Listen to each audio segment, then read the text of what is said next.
This week, the African National Congress held its National Elective Conference at Nasrec, where they elected new leadership. Cyril Ramaphosa was re-elected for another term as party president, with Paul Mashatile as his deputy president, and Gwede Mantashe also returns as national chairperson. Gwen Ramppkgopa takes over the treasurer general role, with Fikile Mbalula as the secretary general. Nomvula Mokonyane emerged as first deputy SG and Maropene Ramokgopa as the second deputy SG. The National Executive Committee was also elected its 80 new members. Does this newly elected leadership promise a sense of renewal for the party? Now, political analyst Dr. John Molepo gives us his take. Dr. Molepo, thank you so much for joining us this morning. Now, very interesting results coming out of the conference, particularly with the top 80, with Fikile Mbalula and Ronald Lamola being some who received the most votes. What did you make of the party's new top 80 list? Well, I think the new top 80, I think it represents various facets of what is needed. If you were to look, there's women representation.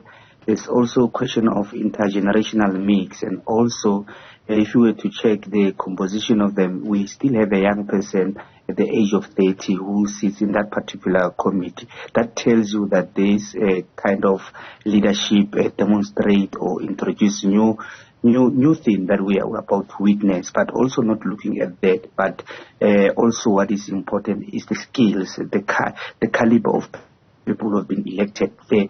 We have people who are experienced, we have people who are new, we also have people with skills. We have people like Dr. Ramokgopa and many others who are sitting in that particular committee. We also have a young, articulate young person like Zuko Gudlumbi, even the chair of the ANC and YTT.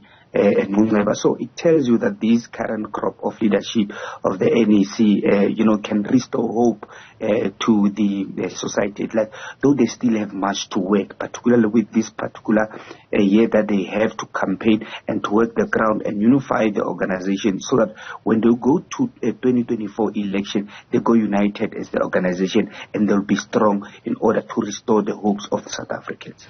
Doctor, you make mention of the youth that are in the party, and I want us to touch on that a little later on. But more than half of the NEC is made up of women. Does this speak to the party's progress on gender transformation? Well, I think they're doing relatively well compared to, various years. I think the position of 50-50 or more in terms of women, I think they're doing very well in terms of representation. And that, particularly South Africa, wherein we are in a patriarchal society, it's important that we embrace, the women representation. And I think the kind of women that have been elected, they are women who can even restore hope to the South African. If you were to look at your top 5 women, Gwen Ramppkgopa, Maropene Ramokgopa, and many others, it tells you that this NEC can still restore hope to the South African given the chance. But they still have to work the ground thoroughly because EFF is there, the DA also is doing very well in terms of getting votes from ordinary South Africans. So I think this kind of leadership, particularly women who are being elected here, they still have much to do to ensure that they also recruit the galvanized votes for the ANC in order to remain in power. Doc, for a country as youthful as ours, is it concerning that only 4% of young people are included in that top 80? Well, it's concerning, and I think you will understand how the ANC politics are, particularly going to the conference. I think 4% is still relatively few. I think they should have galvanized, particularly from the ANC Youth League, all corners of the society to rally behind young people. But I think given this chance, the leaders that have been elected now, will then demonstrate that indeed young people are capable. I think in the next coming conference, we'll see more young and younger ANC. But not only that, look at the regions and the provincial conferences of the ANC. Young people have been making some serious strides. So I think the ANC, young people should be able to reflect and say, going to the conference, we should be able to take more powerful seats. You mentioned a little earlier on that the fact that skill plays a very important part in selecting these leaders. Do you find that there's a good balance between looking at skill and then also trying to tick our boxes when it comes to transformation in terms of gender and youth? Yeah, well, I think it does. Look, in South Africa currently, the politics of South Africa, the struggle credentials are no longer relevant. What is important is the skills that you can, that you possess, that you can add, that you can definitely sell to the South African, that can work for you in order for you to make sure that any South African benefit from your particular skills. That's why it's important that we always encourage those who are in politics to go back to universities and garner their qualification so that they can be able to address some complex issues. And I think it's important for them now to empower and to have more skills in order to be able to do their work. Look, for an example, look at the Cyril Ramaphosa is a doctor, and I think most people they know what he has done, particularly the seat of Tswana, and currently the presidency, in infrastructure. So it tells you that the kind of people that currently are needed in South African government. Look, if we were to compare ourselves with other countries, most people who are elected in the NEC, I'm telling you, some will be security guards in China and so on. So that's why it's important that in the current epoch, it's important that politicians need to upgrade to have skills, to go to universities to empower themselves. Just take us through the thought process that you understand the move from a top 6 to a top 7. Some have said that it was possibly just to balance out the gender numbers there, as we saw Maropene Ramokgopa coming in there as the second DSG, deputy DSG. What was the thinking behind that extension of a top 6 to a top 7?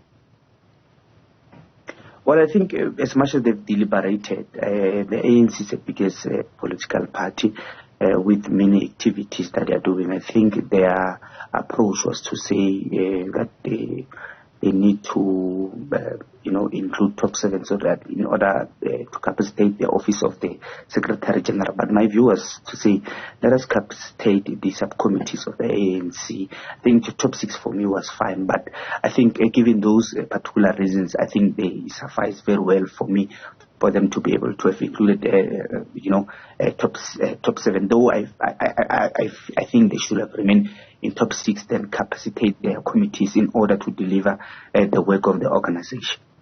Some NEC members didn't make it to the list. I mean, the likes of Nathi Mthethwa and Pravin Gordhan. Were there any surprises there for you of those that didn't make the list? Well, with Nathi, it was inevitable. Even Pravin, what was inevitable that they will definitely not make a cut. Look, you see, that's the problem with most politicians. When given an opportunity to deliver work, some decide to sleep on duty. Look, South Africa knows Nathi Mthethwa if they are funerals only.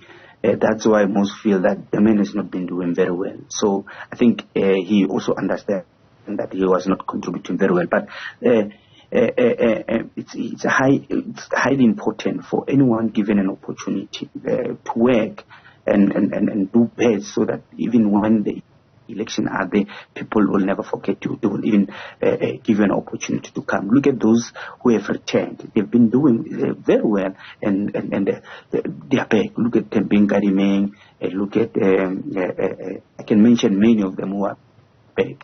But it tells you that these people resonate well with the broader society of the ANC, that indeed these are the comrades who are doing very well. But not forgetting that also ANC, it's one of the, in terms of voting, they vote according to slate and so on. But other candidates, you can still see that these are the candidates that are doing very well in terms of governance.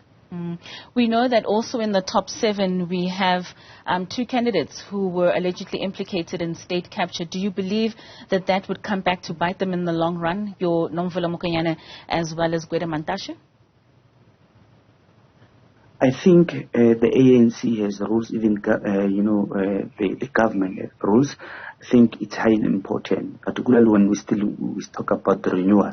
It's important that we explore those rules as much as we can.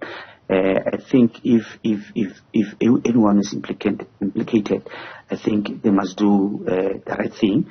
The president must also charge anyone, whether he's in faction or anyone. The NPA must be able to go and charge.